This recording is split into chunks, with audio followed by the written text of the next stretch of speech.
کوئی ایسا نبی نہیں ہے 2,24,000 انبیاء کرام میں، 1,24,000 انبیاء کرام میں جس کو خدا نے اپنے پاس بلایا، اور ایسا بھی کوئی نبی نہیں جس نے خدا کو اپنی سر کی آنکھوں سے دیکھا ہو۔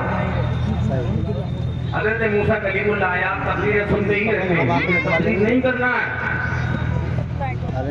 حضرت موسیٰ کلیم اللہ ہے، انہوں نے تمنا کی تھی رب ارنی، میرے رب مجھے اپنا دیدار کرا دے۔ ذرا متوجہ ہوں، ایک بار زور سے سبحان اللہ کہتے ہیں۔ اچھا ایک بار وہ لوگ کہتے ہیں جن کی سمجھ میں آ رہی ہے بات، اور جن کے سمجھ میں نہیں آ رہی ہے وہ ہاتھ نہ اٹھائیں۔ کتنے وہ لوگ ہیں جو میری بات سمجھ رہے ہیں؟ سمجھنے والے بھی ہیں بس۔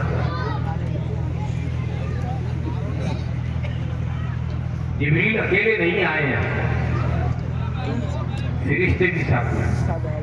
ایک براق وہ بھی لائے ہیں، براق نبی کی سواری۔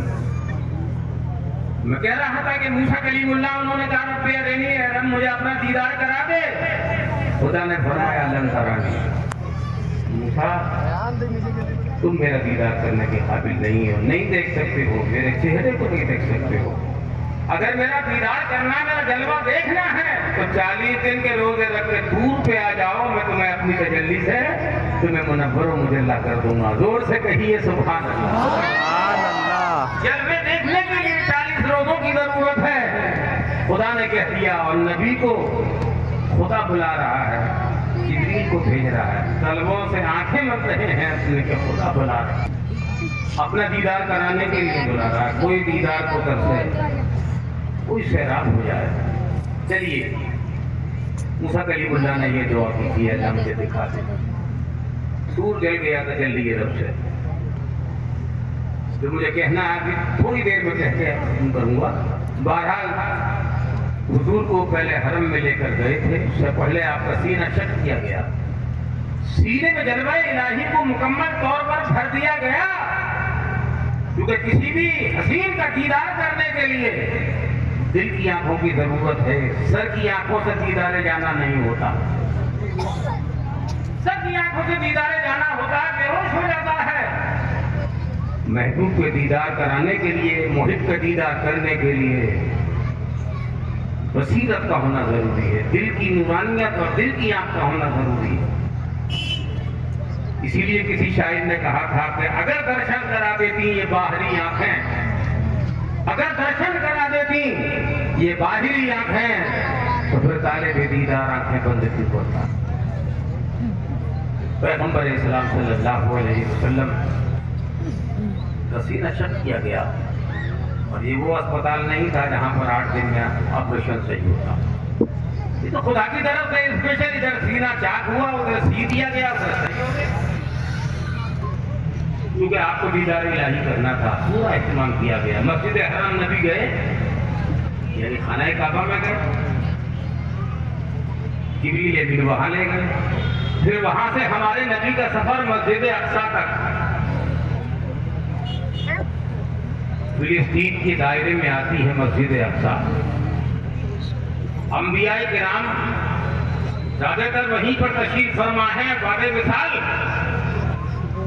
مسجد اقصیٰ کو مسجد اقصیٰ اس لیے کہتے ہیں کہ اس وقت میں سب سے کنارے پر وہی مسجد تھی۔ اقصیٰ کے معنی انتہا کے آتے ہیں، اقصیٰ کے معنی انتہا، تو مسجد اقصیٰ کو اقصیٰ اسی لیے کہتے ہیں کہ مسجد اقصیٰ ایک طرف ایک سائیڈ میں تھی اللہ کے پیغمبر کے مسجد حرام سے مسجد اقصیٰ تک کا تذکرہ سورہ اسراء کی پہلی آیت ہے۔ سبحان الذی اسریٰ بعبدہ لیلا من المسجد الحرام الی المسجد الاقصیٰ۔ مسجد اقصیٰ میں پہنچے نا تو وہاں پہنچنا اس لیے تھا، تمام انبیاء کرام انتظار کر رہے ہیں، اللہ نے انتظار کر دیا نا، یہ اقوام العلوم کی طرف سے انتظام۔ کرسی بچھانے والے کرسی بچھائیں، آپ سن رہے ہو، سنتے رہو۔ مسجد اقصیٰ میں یوں پہنچنا تھا کہ اللہ نے انتظام کر دیا تھا، اور 1 لاکھ یا 2,24,000 انبیاء کرام جہاں ہوں وہاں کتنی بڑی بھیڑ ہوگی، اور سب صفے بنائے بیٹھے ہیں، انبیاء مقتدی ہیں، امام کا انتظار ہو رہا ہے۔ اب نبیوں کی امامت کے لیے تو کوئی ایسا چاہیے جو ان میں سب سے افضل ہو۔ آپ لوگ بھی اپنے محلے میں امام مقرر کرتے ہیں تو اچھا سے اچھا حافظ دیکھتے ہیں جو رمضان میں ناٹک سنا دے، اچھا قاری ہو، اچھی آواز ہو، سب باتیں دیکھتے ہوئے نہیں، جیسے قربانی کا جانور حالات میں دیکھتے ہیں لنگڑا نہ ہو کیسا ایسے امام بھی دیکھے جا رہے ہیں آج کل، عمر کیا ہے، شادی ہو گئی ہے نہ ہو گئی، بہت سی باتیں دیکھی جا رہی ہیں۔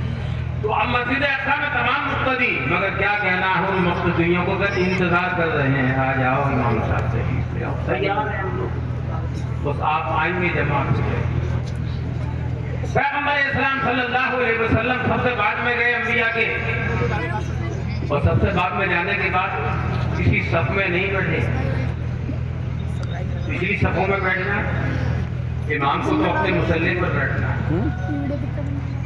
پیغمبر اسلام صلی اللہ علیہ وسلم مصلی امامت پر پہنچے اور آپ نے نماز پڑھا 2 رکعت، مسجد اقصیٰ میں کہہ رکھتے پڑھائی حضور نے 2 رکعتیں پڑھائی۔ تمام نبی نماز پڑھ رہے ہیں، ہمارے آقا نماز پڑھا رہے ہیں، اور سارے انبیاء نبی پاک کو جس سے ملاقات ہو رہی ہے سب ہمارے نبی کو سارے نبی مبارکباد پیش کر رہے ہیں۔ اعلیٰ حضرت عظیم البرکت فرماتے ہیں کہ نماز اقصیٰ میں تھا یہی سے کہ کھل جائے مانا ہو ولاقی قدست معراج۔ اللہ نے فرما دیا تھا، مقرر کر دیا تھا کہ اے فرشتو یہ دروازے میرے محبوب کے آنے کے ہیں، اگر جبریل بھی آئے تو ان کے نام پر دروازہ نہیں کھولنا ہے، جب تک پوری انکوائری نہ کر لو کہ میرا محبوب تو اس دروازے سے نہیں آ رہا ہے۔ جب نام آ جائے میرے محبوب کا تو اے آسمان کے دروازے، یہ دروازہ معراج ہے، میرے محبوب کے آنے کا دروازہ ہے، میرے محبوب کے نام پر یہ دروازہ کھولنا ہے۔ پہلے آسمان پر پہنچے، حضور نے پوچھا یہ کون ہے؟ تکیہ لگائے بیٹھے ہیں، تو حضرت جبریل نے کہا یا رسول اللہ یہ حضرت آدم علیہ السلام ہیں، ان کو سلام کر لیجئے۔ اور حضرت آدم نے بھی ہمارے نبی کو دیکھ کر مبارکباد، مرحبا بے عقص والے گرین والے سلام کیا، حضور نے انہوں نے جواب دیا، مبارکباد دی۔ ہر آسمان پر یہی ہوتا ہے، حتیٰ کہ ساتھ میں آسمان پر حضرت ابراہیم علیہ السلام سے ملاقات۔ جلدی کر رہا ہوں، ہر آسمان کو چھوڑ دیں، نہ تو آسمان میں ہم بھی الجھ کر رہ جائیں گے اور آپ ملا کر سدرۃ المنتہا پر پہنچے۔ سدرۃ المنتہا ایک بیری کا درخت ہے جو چھٹے آسمان پر جس کی جڑیں ہیں اور ساتھ میں آسمان تک اس کی شاخیں۔ ابھی نہیں کہو گے بوڑھے کی تقریر کو سبحان اللہ سبحان اللہ۔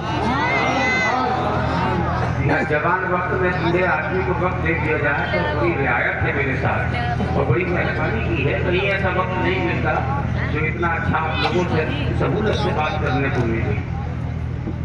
سدرۃ المنتہا تک پہنچے، اس سے آگے اللہ نے انتظام اور کیا تھا اپنے پاس بلانے کا، 7 آسمان تک بلا لیا سدرۃ المنتہا تک۔ سدرۃ المنتہا پہ جا کے جبریل بولا جا رہا کہاں کے ہیں؟ سنبھل کے بس میرے سے آگے نہیں جا پاتا۔ علاء الدین صاحب، اپنے وقت کے معنی حضرت علاء الدین صاحب سائٹ اپنی ڈال رہا آواز کی انتہا ہو گئی۔ اب آپ جانو، آپ کا خدا جانے۔ اب میں آگے جاؤں گا تو تجلی الہی سے میرے بالوں پر بیٹھا ہے۔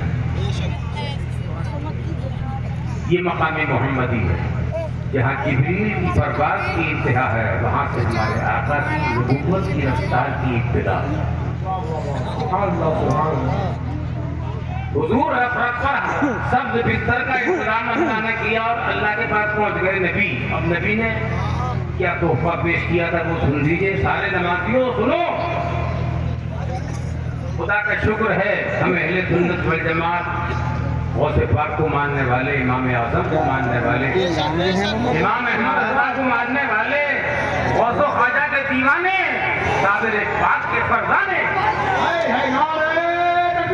اللہ اکبر، یا رسول اللہ، زندہ باد، زندہ باد، حضور تاج الشریعہ، زندہ باد، حضور مفتی اعظم ہند، زندہ باد، دستار بندی، زندہ باد، الانبیاء کانفرنس، نعرہ تکبیر۔ ہم نہیں بول رہے ہیں، ہمارے پیر و مرشد کا فیضان بول رہا ہے، امام مفتی اعظم کا فیضان بول رہا ہے، جنہوں نے ہمیں خلافت دی ہے، حضور تاج الشریعہ کا فیضان بول رہا ہے۔